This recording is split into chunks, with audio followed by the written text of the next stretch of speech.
Cat में बहुत stress होता है, पर असली स्ट्रेस इंटरव्यू में ही होता है। When you enter the corporate world, एक दो महीने में आपका लाइक ज़मीन घिसकने लग जाती है नीचे से। मैनेजर क्या करता था, टास्क कैसे करते थे, कैसे टाइम मैनेज करते थे, कैसे कंपनी क्या करती है, कैसे कंपनी को आगे ले जा सकते हैं, तो बहुत डिफरेंस होता है मेरे हिसाब से। कि क्या चल रहा है वर्ल्ड में, जैसा आप जो सोच रहे थे कि मैं ग्रेट हूँ, ऐसे ग्रेट बहुत सारे यहाँ पर हैं। जब कॉर्पोरेट में जाके एक दो बार मैनेजर की डांट खाते हो, तब लगता है कि हाँ भाई वो पहले जो एक दो डोज मिलती है ना, कोई मैं तोप नहीं हूँ, कोई बड़ा आदमी नहीं। और आपके पहले मॉक में कितने परसेंटाइल ने? 17% है। 17 परसेंटाइल पहले मॉक में, 40 परसेंटाइल पहले मॉक में। और ये पहला मॉक आपने कब दिया था, कौन से महीने में दिया था मुझे? तो लाइक लेट जुलाई अर्ली अगस्त। तो क्वांट, वर्बल और LRDI का था रंगमंच। हर मॉक पे मिल रहा था इमोशनल पंच, पर ना थमे कदम ना कम हुआ जुनून। कैलकाटा मिला तब आया इनको सुकून। ऐसे ही दो दोस्तों की कहानी पे हम आपको लेके चलते हैं। एक हमारे साथ है अभ्युदय और एक सागर चंद्रा। दोनों की जर्नी काफ़ी अलग रही है। अभ्युदय जो थे वो प्रॉपर प्रो क्लासेस लेके प्रॉपर बैच में पूरा स्टडी करके IIM कैलकाटा कन्वर्ट करके बैठे हैं आज, और बैकग्राउंड है इनका टेक्निकल। वहीं दूसरी ओर है हमारे साथ सागर चंद्रा। सागर जो हैं हमारे साथ GDPI प्रोग्राम से जुड़े थे, GDPI वर्कशॉप में आए, और उससे पहले कुछ हमारी वन शॉट्स और यूट्यूब से प्रिपेयर करते थे हमारे साथ, और उसके बाद इन्होंने भी कन्वर्ट किया है IIM कैलकाटा। और इनकी जर्नी थोड़ी सी अलग हटके रही है। स्टार्ट किया था इन्होंने टेक्निकल से, फिर इंजीनियरिंग छोड़ के मूव करे BBA में, और फाइनेंस में काफ़ी इंटरेस्ट आ गया, और फिर डिसाइड किया कि भाई MBA करना है और जाना है IIM ABC में। तो आज ये दोनों हमारे साथ बैठे हैं। बड़ी जल्दी ये बैचमेट्स बनने वाले हैं, बन चुके हैं, पर ऑफिशियल अभी हो जाएगा, राइट? तो guys, welcome both of our 2024 students who have now converted IIM Calcutta. First we'll go to Abhyuday. So Abhyuday, how do you feel right now? One word to describe this entire journey. One word to stressful ही कहूँगा, क्योंकि मतलब ऐसा सोचते हैं लोग कि cat में बहुत स्ट्रेस होता है, पर असली स्ट्रेस इंटरव्यू में ही होता है। जब कैट दिया तब लग रहा था कि मतलब ये हो जाए, बस किसी तरह हो जाए, फिर ये हुआ, पता चला अभी इंटरव्यू के लिए और ज़्यादा पढ़ना है और ज़्यादा स्ट्रेस। तो तब तो लगा होगा यार कैट जैसा एक पेपर और ले लो, हाँ, पर इंटरव्यू छोड़ दो, ये सब प्रोसेस छोड़ दो, right? Because this process covers a lot of anxiety, a lot of patience, because you keep waiting, and then those calculations of the wait list and the movements, and then the news from the fellow mates, यार मेरा ये वाला convert आ गया, ये वाला नहीं, तो anxiety वहाँ पे पैनिकनेस आ जाता है। खासकर टेक्निकल डोमेन में वैसे ही सॉफ्ट स्किल्स कम डेवलप होती हैं। वो तो बस टास्क मिलता है, प्रॉब्लम सॉल्विंग स्किल्स होती है, तो सॉफ्ट स्किल्स। बस आप हर चीज़ को फॉर्मूला में कन्वर्ट करने की कोशिश करते हो, और ये इमोशंस होते नहीं है वहाँ, हम सबसे ज़्यादा है पैनिक करते हैं एज एन सही इंजीनियर। आंसर है तो गलत। हाँ, तो वहाँ बाइनरी 0-1 चलता नहीं है। What about you, Sagar Chandra? One word or one line to describe this entire journey. I would like, for a word, I would say patience. For a line, I would say consistency is the key. I feel like both these elements are very important for somebody to crack CAT and to like convert these calls, as Abhyuday mentioned. Like, I think the journey actually begins after you get a good percentile and you get calls. That is the tougher journey. And I feel like for me, it was very important to like get mentorship, and I felt like connecting with you, especially sir and MBA wala from GDPI was like very important and monumental for me. मेरे ख्याल से उस समय आपको कोई सबसे ज़्यादा चाहिए होता है ना? Once this process starts, preparation तो अगर आप थोड़ा सा बैकग्राउंड आपका स्ट्रॉन्ग रहा है कंसेप्ट्स को लेके, आपको पता है कि अगर आपको राइट मटेरियल रिसोर्सेज दे दिए जाएं तो आप पढ़ लोगे, तो वो फिर आपने ढूंढ लिया। आपने तो पूरा यूट्यूब पे ही ढूंढा हमको, आप बैच में थे भी नहीं, आप पूरा बैच के थ्रू चल रहे थे। पर I am very sure majority of आप वर्किंग प्रोफेशनल रहे हैं, हाँ, तो आप मेजॉरिटी ऑफ द क्लासेस जो हैं रिकॉर्डिंग में ही देखते रहोगे। लाइव आपने कुछ देखी होंगी, कुछ आपने रिकॉर्डेड देखी होंगी, बट आफ्टर दैट मेरे ख्याल से कैट कन्वर्ट होने के बाद वो GDPI प्रोसेस को समझना, वहाँ पे होना कि नहीं हो जाएगा, कोई दिक्कत नहीं है, पहली वेट लिस्ट ये मूव करती है, वो मेरे को लगता है कि बहुत ज़रूरी है। और वो मैं आपके जरिए आज ज़रूर आगे वाले बच्चों को ज़रूर बताऊँगा, क्योंकि मुझे आज भी पहली कॉल याद है जब रात को 12-12 FMS के रिजल्ट आ रहे थे। सागर, आप बताना चाहोगे क्या हो रहा था उस रात को? हाँ, तो like I think that was my first good college का result that came out, and percentile अच्छी थी, तो like and FMS ऐसा है मेरे घर से 15 मिनट दूर है, so it has always been कि मतलब my parents have always told me कि बहुत अच्छा college and getting into it is like a very big thing, तो obviously थोड़ा pressure भी था उसका, and plus तो लाइक जब आया तो I got wait listed at 84. With a percentile of 99.90. हाँ, तो आई फेल्ट लाइक कि मेजर 2 रीजंस थे. एक तो एफएमएस को लेके थोड़ा प्रेशर मेरे को बिल्ड हो गया था कि लाइक बहुत इंपॉर्टेंट है, प्रेस्टिजियस, एंड बचपन से ही देख रहे हो आप, उधर बच्चों को देख रहे हो और मॉम डैड भी बात करते हैं, तो that was one reason. And second, मतलब since it was my first result, थोड़ा वेटलेस आया तो थोड़ा सेटबैक हुआ. But then I talk to you, I called you, I told you कि रिजल्ट कितने बजे आया था? रात को 12 बजे. और वेट लिस्ट आ रही है, रिजल्ट आउट हुआ है नहीं हुआ है 12 बजे. हम दोनों सोच रहे हैं कि एक दूसरे को फ़ोन करें या नहीं करें. बट इवेंचुअली आई गेस उसके बाद हमने ये डिस्कस किया था कि वेट करते हैं, कुछ और हैं जिनका हम इंतज़ार कर रहे हैं और अच्छे भी हुए हैं. On the other hand Abhyuday, आपका पहला जो कन्वर्ट था वो कैलकाटा हो गया था. अभ्युदय को फ़ोन किया, कह रहा सर अब मैं बाकी देख ही नहीं रहा हूँ. कह रहा हो गया सर, अब यही चाहिए था. बिकॉज ABC में आपका क्लियर था कि कैलकाटा हो गया तो आई विल गो, क्योंकि उधर से था नहीं मेरे ख्याल से. हाँ, बैंगलोर का PGP BA था, पर वो इंटरव्यू इतना बेकार गया था कि उससे उम्मीद नहीं थी मुझे. उम्मीद नहीं थी. तो टॉप 3 में कैलकाटा बचता था. उसके बाद आपने देखना बंद कर दिया, एकदम ही साइड कर दिया सब, है ना. हाँ, FMS का भी आया था तो मतलब लगा था पता नहीं आएगा या नहीं आएगा, तो फिर नहीं आया, तो फिर उसमें डिसअपॉइंटमेंट हुआ था. फिर लेकिन C आ गया तो वापस नॉर्मल हो गया फिर. मतलब दोनों का कहीं ना कहीं FMS का पहला सेटबैक था कह सकते हैं, और कैलकाटा दोनों का साथ में पूरा PGP फ्लैगशिप कन्वर्ट. हाँ, डायरेक्ट. ग्रेट. और आप दोनों ही मेरे ख्याल से 99 प्लस, तो आप हैं, आप 99.90 पे थे, आपका था 99.77. राइट. तो with a high percentile as well, तब भी इतनी एंग्जाइटी होती है तो सब कुछ कैड भी नहीं है, ये बात भी सही है ना. और उसके आगे की जर्नी में जो आपने जी है वो भी काफ़ी बढ़िया ही रही है मेरे ख्याल से. तो एक चीज़ मैं और आप लोग को सबको डेफिनेटली बताना चाहूँगा कि ये दोनों को साथ बिठाने का एक पर्पस ये भी है कि हमें एक मिथ बस्ट करनी है. Technical background, BBA in finance, entirely commerce background, and I guess आप आगे चल के ही फाइनेंस लोगे. तो अब ये कहना कि भाई कॉमर्स वालों का ही होता है, एक्स्ट्रा वेटेज मिल जाता है, या कॉमर्स वालों की मैथ्स थोड़ी दिक्कत देती है तो उनसे नहीं हो पाता, दोनों चीज़ें डिस्ट्रॉय हो जाती है. IMC में आपके सामने बैठे हैं Sagar with a huge percentile as well 99.90, and then we have a techie right 99.77. ये भी आपके सामने बैठे कि भाई इंजीनियर और मेल का और जनरल का नहीं होता, सामने बैठे हुए हैं right. He is also a gem, correct. तो आई डोंट थिंक सो कि ऐसा कुछ है. येस, उसके कंपोजिट स्कोर को मैच करने के लिए अभ्युदय को एक हाई परसेंटाइल मारनी पड़ी, above 99.5, end of course working professional और 1 years of work experience did help. और वो सिर्फ उस कंपोजिट स्कोर तक की हेल्प नहीं है, मेरे ख्याल से आपको समझ में आया होगा जब आप वहाँ कुछ बच्चों से मिले होंगे अभ्युदय, जब पैनल चल रहा होगा, कुछ फ्रेशर्स भी आपको मिले होंगे, तो आपको समझ में आया होगा कि यार एक बेसिक अंडरस्टैंडिंग ऑफ MBA और द बिजनेस वर्ल्ड आपको थोड़ा सा ज़्यादा है. क्या वो हेल्प किया आपको 1 साल का वर्क एक्सपीरियंस? हाँ, बहुत हेल्प किया, क्योंकि जो वो सवाल भी पूछते हैं इंटरव्यू में वो जनरली वही होता है कि MBA क्यों करना चाहते हो, इस सिचुएशन में रहे तो क्या करोगे. तो अगर कोई कॉलेज से है तो उसको कोई अंडरस्टैंडिंग ही नहीं ऑर्गेनाइजेशन में होता क्या है, ऑर्गेनाइजेशन क्या होती है, क्या मतलब लीडरशिप क्या होती है, हायरार्की क्या होती है. तो मतलब कुछ बता ही नहीं पाएगा, और उसके पास बताने को बस कॉलेज के सब्जेक्ट्स हैं.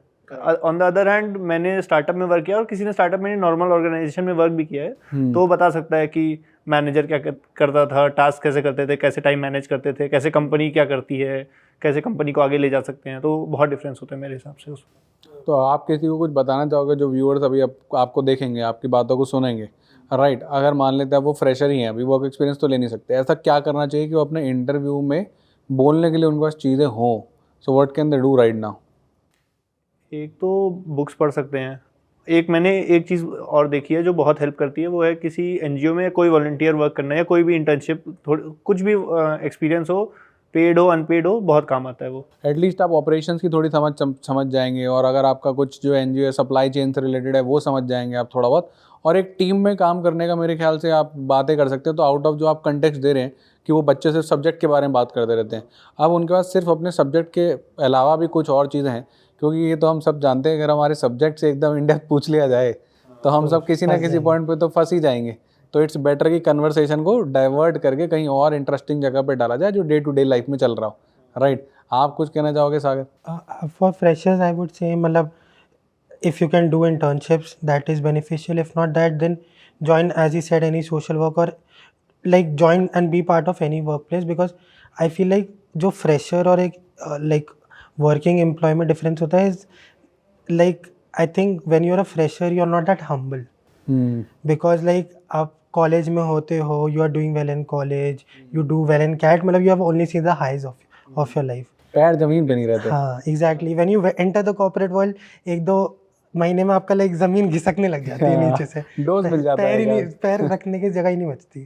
तो आई थिंक वो इम्पॉर्टेंट है, एक बार आप सीख लेते हो that's a very learning experience I feel, क्योंकि it makes you humble in life. And समझ में आ जाता है बाहर कि क्या चल रहा है वर्ल्ड में. जैसा आप जो सोच रहे थे कि मैं ग्रेट हूँ, ऐसे ग्रेट बहुत सारे यहाँ पर हैं, है ना. इसमें मैं भी 1-2 पॉइंट ऐड करना चाहूँगा. पहले तो जो इसने बोला कि वहाँ जाके एक तो समझ आ जाता है, दूसरी बात आपको कॉलेज में किसी ने कहा नहीं होता काम करो पढ़ाई करो, आपका क्लास आना आओ, मिनिमम अटेंडेंस होता है. जब कॉर्पोरेट में जाके 1-2 बार मैनेजर की डांट खाते हो तब लगता है कि हाँ भाई कुछ वो पहले जो 1-2 डोज मिलती है ना, कोई मैं तोप नहीं हूँ, कोई बड़ा आदमी नहीं. और दूसरी चीज़ होती है कॉलेज में बस थ्योरी होता है, कुछ प्रैक्टिकल होता नहीं, तो एक प्रैक्टिकल हो जाता है. और तीसरी चीज़, अगर तुमने जो किया होता है उसका तुम आंसर भी अच्छे से कर पाते हो. सब्जेक्ट्स ना भी बता पाओ, जो तुमने किया हुआ है उसका तुम आंसर कर पाओगे, क्योंकि उसको तुमने रियल लाइफ में जिया है ना. राइट, वो कॉन्सेप्ट अल्टीमेटली तुमने समझ लिए हैं, वेल अंडरस्टूड है. राइट, बट हर एक कॉन्सेप्ट का प्रैक्टिकल करना is kind of impossible. But जो आप जो वर्क एक्सपीरियंस जो आप डे इन डे नाइट आप कर रहे हो, क्योंकि कॉलेज के एग्जाम जो सत्य है वो तो आपने शायद मेजोरिटी 90% जनता ने एक रात पहले पढ़ के निकाले हैं. पर ये जो ऑफिस वाला कल्चर है ये आप रोज बिता रहे हो, है ना. वरना आपकी सैलरी भी नहीं आएगी ना, फिर तो आपको जाना तो है ही. और वो 1-2 डोज मिल जाते हैं तो पैर जो सही एकदम लाइन बोली है कि पहले जो हवा में होते हैं वो रखने के लिए ज़मीन भी हिल रही होती है. तो ये बात तो एकदम ऑनेस्ट है. बट ऐसा कुछ है क्या कॉमर्स वाले बच्चों के लिए बहुत मुश्किल हो जाता है इंजीनियर्स के साथ कम्पीट करना? नहीं, मैं I don't feel so.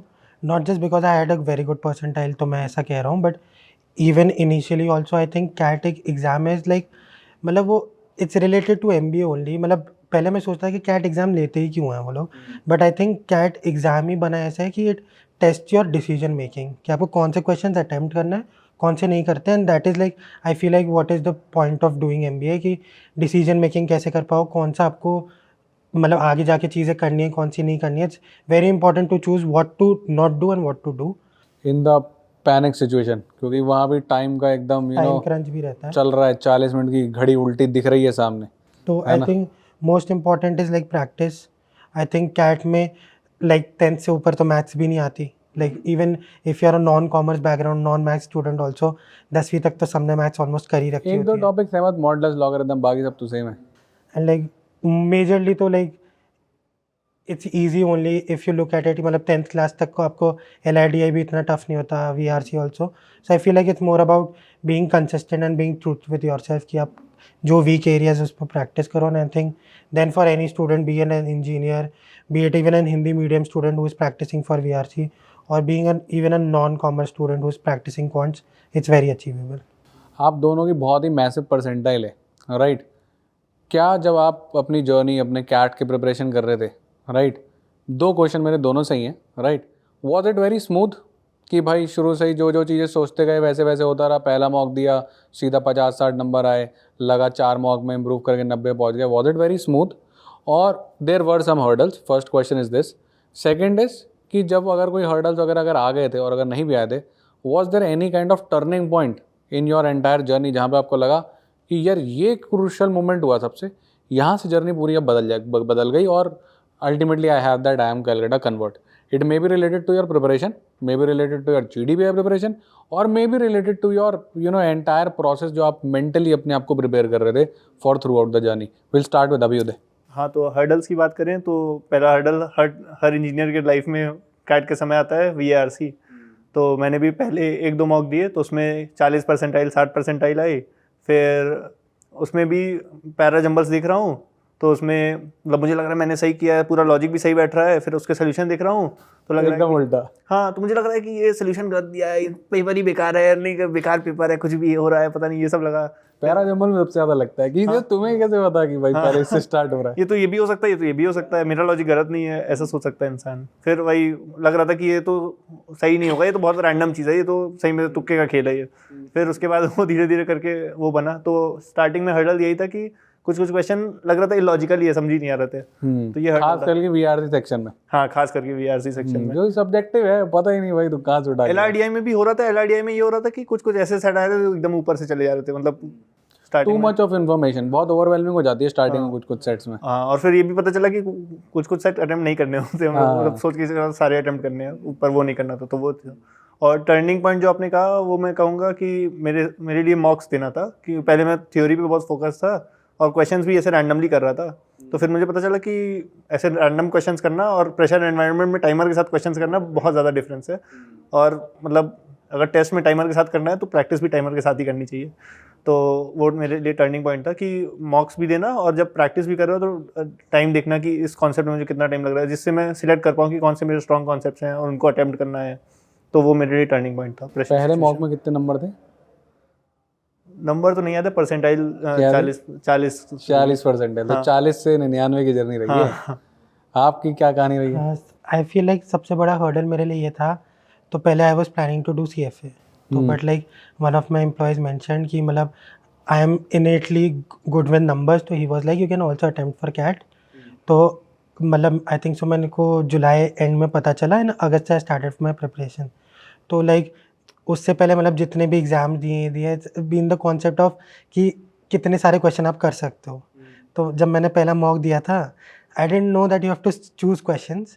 I was like कि सब करना है, इतना कम टाइम में कैसे करना है। एंड आई अटेम्प्टेड जितना मुझसे हो रहा था। VRC तो मैंने पूरा सेक्शन अटेम्प्ट कर दिया।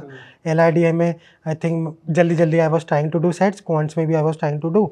आई एंडेड अप विद शायद 17 परसेंटाइल या कुछ। And like I think so VRC में तो मेरे नेगेटिव मार्क्स आए थे पहले मॉक में, क्योंकि मैंने सब अटेम्प्ट कर दिया था and most of it was wrong then correct. तो आई थिंक मेरे लिए मतलब इनिशियल सबसे बड़ा हर्डल यही था कि I was not able to understand the pattern of the exam, कि मतलब करना ही क्या एग्जाम में। It's not like you have to attempt all, it's about choosing which you have to attempt. तो आई think turning point was giving mocks as मतलब similar to him, कि mocks देना बहुत important. And I feel like for any CAT aspirant मैं बोलूँगा कि irrespective तुमने 1% syllabus करा है या 100% करा है, start giving mocks. You have to be adaptable to the pattern of the exam. बहुत इंपॉर्टेंट है कि तुम्हें पता हो क्या पैटर्न है एग्ज़ाम का and how do you have to approach it, because सबका भी even with in every section there are topics which you are good at and which you are weak at, and like आप mock देते हो तो आपको पता चलता है वो। I feel like that. मेरे ख्याल से एक एडवाइस जो आप दोनों देना चाहोगे आने वाले एस्पिरेंट्स को, कि भाई मॉक बहुत ज़रूरी है, इससे भागने की कोई ज़रूरत नहीं है। और आपके पहले मॉक में कितने परसेंटाइल ने? 17 परसेंटाइल पहले मॉक में, 40 परसेंटाइल पहले मॉक में। और ये पहला मॉक आपने कब दिया था, कौन से महीने में दिया था मुझे? तो लाइक लेट जुलाई अर्ली अगस्त। लेट जुलाई अर्ली अगस्त, अगस्त पकड़ दें। सिमिलरली तो अगस्त में दिया था। तुम तो आज परेशान हो रहे हो, DPP नहीं बन रही, क्वेश्चन नहीं हो रहे। अगस्त में जो मॉक दिया था 17 परसेंटाइल, 40 परसेंटाइल, 99.90, 99.77। तो अगर आप इस होड़ में रहोगे ना कि पहले सिलेबस खत्म करेंगे फिर मॉक पे चलेंगे, तो वो दिन कभी आने वाला नहीं है। तो एक जो चीज़ हम तीनों आज आपको कहना चाहेंगे कि भैया मॉक देना बहुत ज़रूरी है। टिल दैट पॉइंट आप कभी समझ ही नहीं पाओगे कि कैट क्या गेम है। आप सारे कॉन्सेप्ट्स कवर, ये पढ़ वो पढ़ने के पीछे भागोगे, जबकि गेम डिसीजन मेकिंग का और भी ज़्यादा है, राइट। अपने नर्व्स को कंट्रोल करके वो राइट क्वेश्चन चूज़ करने। सब लोग यही बात कर रहे हैं, गलत सेट पकड़ना नहीं है। पता ही नहीं था दोनों को कि कौन से सेट लगाने हैं, क्या करना है, वो बाद में सीखे, है ना। तो बिफोर वी एंड दिस हम थोड़ा एक रैपिड फायर राउंड खेलेंगे दोनों जनों के साथ, राइट। तो इस कन्वर्सेशन में मैंने कुछ क्वेश्चन सोचे हैं और उनके बारे में बात करेंगे। स्टार्ट करते हैं हम।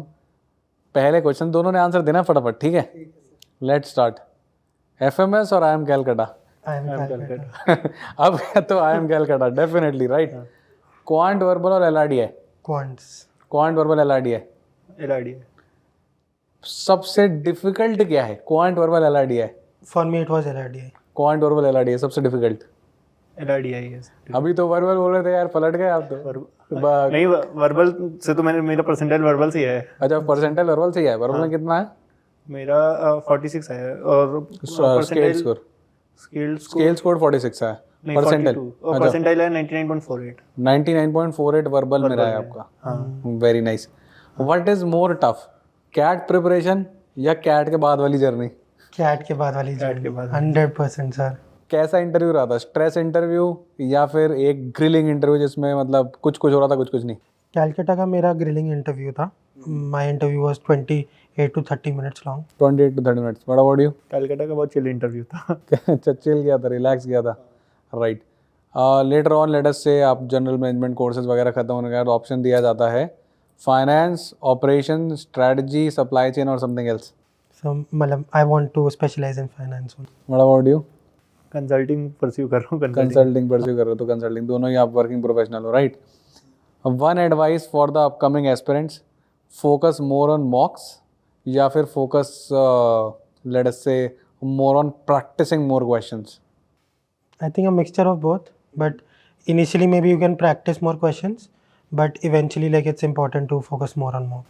मॉक्स क्योंकि प्रैक्टिस नहीं भी है, मॉक्स करोगे, अगर नहीं अपने आप आता हो तो आप जाएगी. सोल्यूशन देख लोगे, हो ही जाएगा. पहला concept मॉक पढ़ कौन लोगे. से महीने में देना चाहिए? Start as early as possible. आज कर रहे हो तो आज ही कर लो. हाँ अभी कर लो. Nice, nice. MBA after 1 or 2 years of work experience, MBA after graduation. After work experience 1 2. After work experience. पर फिर कैट देना थोड़ा मुश्किल नहीं हो जाएगा? पढ़ाई छूट जाएगी 2 साल. Sir, I think it's manageable. I think we both are prime examples of it. हाँ मैनेजेबल है. और वर्क के साथ MBA जाओगे तो सीरियस पता रहेगा कि यूटिलाइज होगा, बहुत काम की चीज़ है MBA का महत्व नहीं तो वैसे नहीं पता होगा उतना. And also आपको पता चलता है like what you want to work on and what you don't want to work on. Study at night or study in the morning? Study at night. Slot 1 2 3 कौन सा मिले तो बेस्ट है? 3 मेरे लिए तो मिला भी 3 था मुझे. मिला भी 3 था. बड़ा वर्ड यू?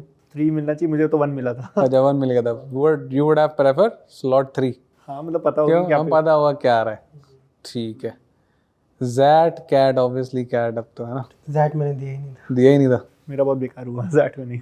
तो गाइज ये था अभिउदय और सागर के साथ एक रैपिड फायर राउंड और इनके इनसाइट्स, इनकी जर्नी के, राइट? तो एक फाइनल वर्ड्स हम दोनों से लेते हैं about what they learned the best from their journey and what is that solid advice which they will give to you. So words of wisdom, Abhyuday. तो सबसे इम्पोर्टेंट प्रैक्टिस होगा, यही मैं कहूँगा. मतलब थ्योरी एक लेवल तक ही काम आएगी, उसके बाद आपने जितनी बुक पढ़ ली, जितनी बार थ्योरी पढ़ ली, और जब तक आप क्वेश्चन करना चालू नहीं करोगे आपको पता ही नहीं चलेगा आप कहाँ स्टैंड कर रहे हो, आपको कितना आता है कुछ नहीं पता चलेगा. तो प्रैक्टिस ही कहूँगा. ये मैं कैट के लिए भी कहूँगा, कैट के बाद की जर्नी के लिए भी. इंटरव्यू में भी बहुत सारे मॉक इंटरव्यू दीजिए, बोलने की प्रैक्टिस करिए. पढ़ के प्रिपेयर करके कुछ नहीं होगा जब तक आप बोलने की प्रैक्टिस नहीं करेंगे. हाँ, similar to him practice. And I would say कि मतलब I would say consistency is very important. काफ़ी लोगों को लगता है कि कैट इंटेलिजेंट लोग ही क्रैक कर पाते हैं, but I feel like intelligence gives you a head start. I agree, but consistency is which takes you forward. जब तक आप कंसिस्टेंट नहीं रहोगे अपने कैट जर्नी में, यू वोंट सक्सीड, चाहे आप कितने भी इंटेलिजेंट हो. So I think consistency is very important. And I feel like CAT journey थोड़ी डिप्रेसिंग और स्ट्रेसफुल हो जाती है for every aspirant. So I feel like connecting with mentors, like I connected with Rahul sir, I think that is very important. Try to connect with somebody who can mentor you and you can guide you, basically who knows how the cat journey is and they can relate with you. So these 2 advices I would like to give. So basically what they are trying to tell you is that there is a separate journey which requires mock practice questions and there is a separate journey which is a right mindset which is required. Because आप efforts तो लगाते रहोगे, आप मेहनत भी करते रहोगे, पर वो मोमेंट ज़रूर आएगा जब आपको शायद खुद पे डाउट होगा या आपके तरीके पे डाउट होगा या उस रोड मैप पे डाउट होगा. So at that point of time you need that personal attention of maybe a mentor, maybe a brother, sister or maybe a teacher, so that it's not just about the right skill set but also about the right mind set. So it is great that both of them are now going ahead and now the platform is set. और मेरे ख्याल से you both will build together from there. I hope you go and collaborate in more great events. So we will stay connected और चर्चा हम करते रहेंगे, आप तक भी पहुंचाते रहेंगे. सो 2 people right now sitting together will be sitting on the benches of IIM Calcutta very soon. So that was their journey. So thank you both of you and congratulations once again. And we'll definitely love to catch someday later as well, when we will be understanding how the journey after an IIM is, right? तो हमने एक journey जी थी 0 to CAT की, फिर हमने एक journey जी थी CAT से कॉलेज तक की, इंटरव्यू एंड कन्वर्जन. अब नेक्स्ट टाइम जब हम आपसे मिलेंगे so we'll be talking about how was it inside, right? तो तब भी दोनों को साथ में बुलाएंगे. तो मुझे लगता है ये सिलसिला अब लंबा चलेगा, बट दोनों से मिलके बहुत ही अच्छा लगा. दोनों को अलग अलग तरीक़ों से, मतलब you both have a very different path और I had a very different role in both of your journeys. तो इट्स ग्रेट कि भाई दोनों चीज़ें ही काफ़ी इम्पैक्टफुल होती हैं, आप दोनों से मिलके पता चलता है. तो चलिए, great guys, thank you guys and enjoy your day. Thank you.